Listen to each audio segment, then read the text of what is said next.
Assalamualaikum guys, ketemu lagi dengan aku Puja Deswita Sari. Di hari ini Puja akan cerita tentang kisah Ummu Salamah yang berhijrah. Tanpa berlama-lama, let's get it!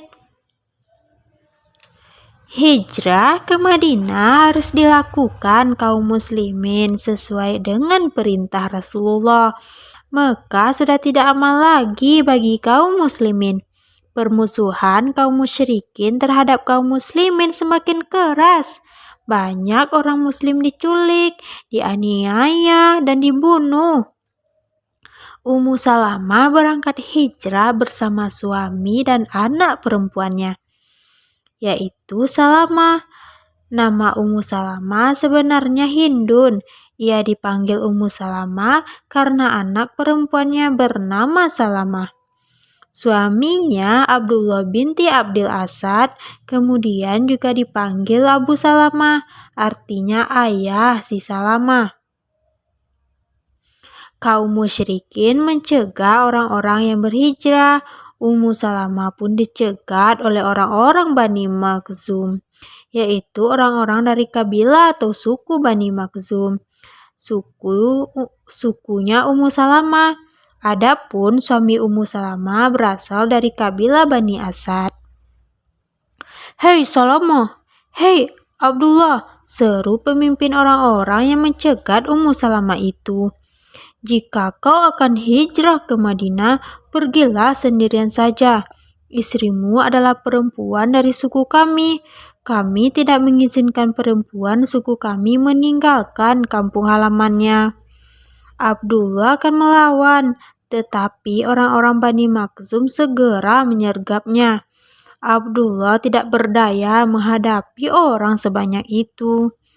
Ummu Salamah berada di punggung unta bersama anak perempuannya. Orang Bani Makhzum menarik tali kekang unta itu. Orang itu menunggang kuda. Ia memacu kudanya. Dengan begitu, unta Ummu Salamah pun berlari. Abdullah ditinggalkan sendirian di tengah padang pasir. Istri dan anaknya dibawa pergi orang-orang Bani Makhzum. Abdullah tidak menunggang unta. Ia hanya punya seekor unta untuk berhijrah. Tadi istri dan anaknya yang menunggang kuda. Ia menuntun tali kekang kuda itu. Ia menuntun tali kekang unta itu. Diperkirakan sebulan lamanya mereka baru tiba di Madinah. Jika tidak ada arah lintangan.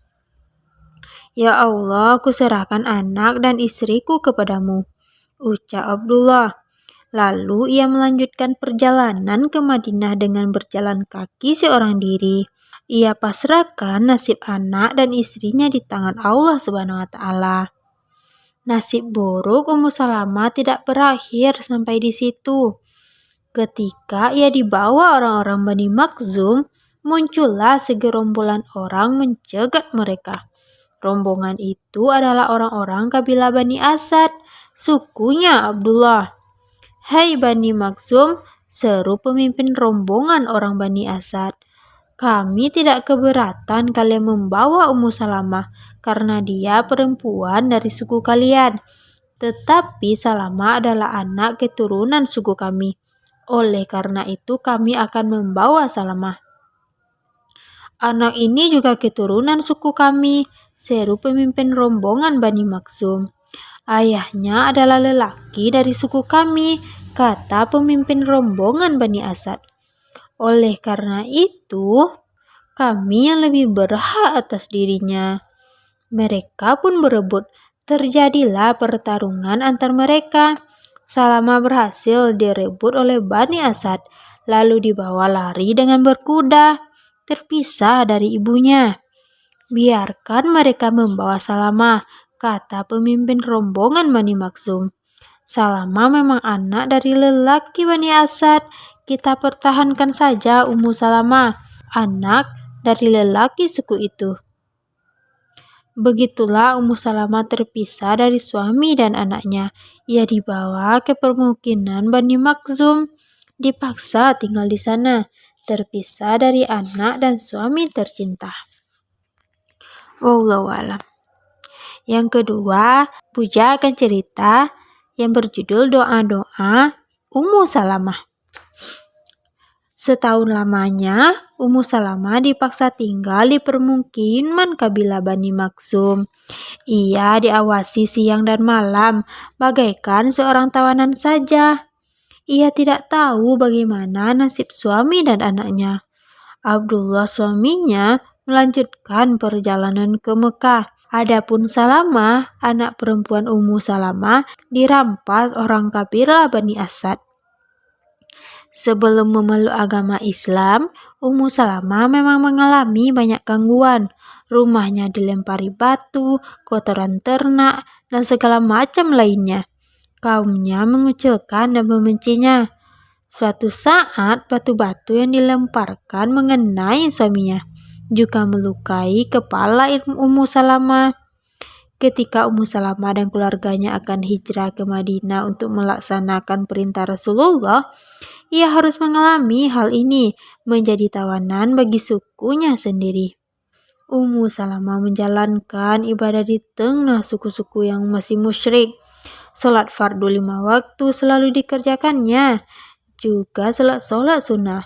Setiap malam ia menjalankan salat tahajud dan hajat, berdoa kepada Allah agar dipertemukan kembali dengan anak dan suaminya.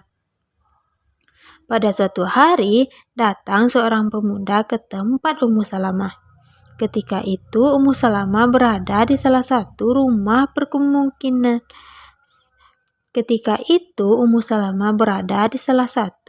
permukiman. Bani Makhzum. Pemuda itu masih kemenakan Ummu Salamah. "Bibi, jangan menangis saja," kata pemuda itu. Ia melihat Ummu Salamah selalu menangis siang dan malam. "Bagaimana aku tidak menangis mengalami nasib seburuk ini?" kata Ummu Salamah. "Aku akan menjumpai pemimpin Bani Makhzum untuk membicarakan nasib Bibi. Apakah itu mungkin? Berdoalah agar Tuhan Bibi mengabulkan permohonan Bibi." Tuhan Bibi yang dimaksud oleh pemuda itu adalah Allah. Tuhan yang disembah oleh Ummu Salamah. Pemuda itu belum menyembah Allah. Yang disembahnya adalah berhala. Pemuda itu menemui pemimpin kabilah Bani Makhzum. "Kita sudah menahan Bibi Ummu Salamah setahun lamanya," katanya. "Kita tidak mendapatkan apa-apa dengan itu.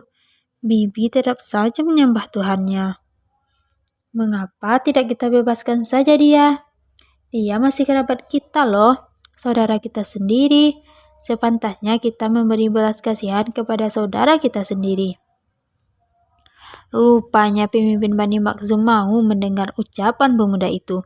"Ya, bebaskan saja dia," katanya. "Tetapi bagaimana dengan anaknya?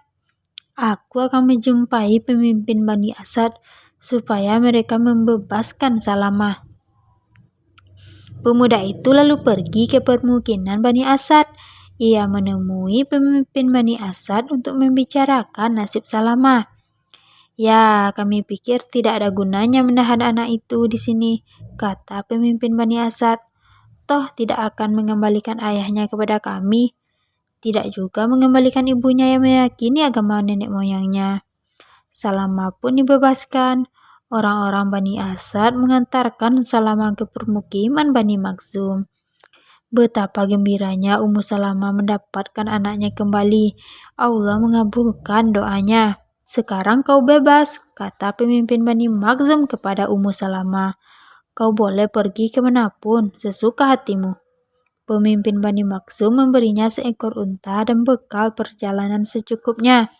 Ummu Salamah berangkat ke Madinah bersama anaknya. Ia melanjutkan perjalanan hijrahnya yang tertunda.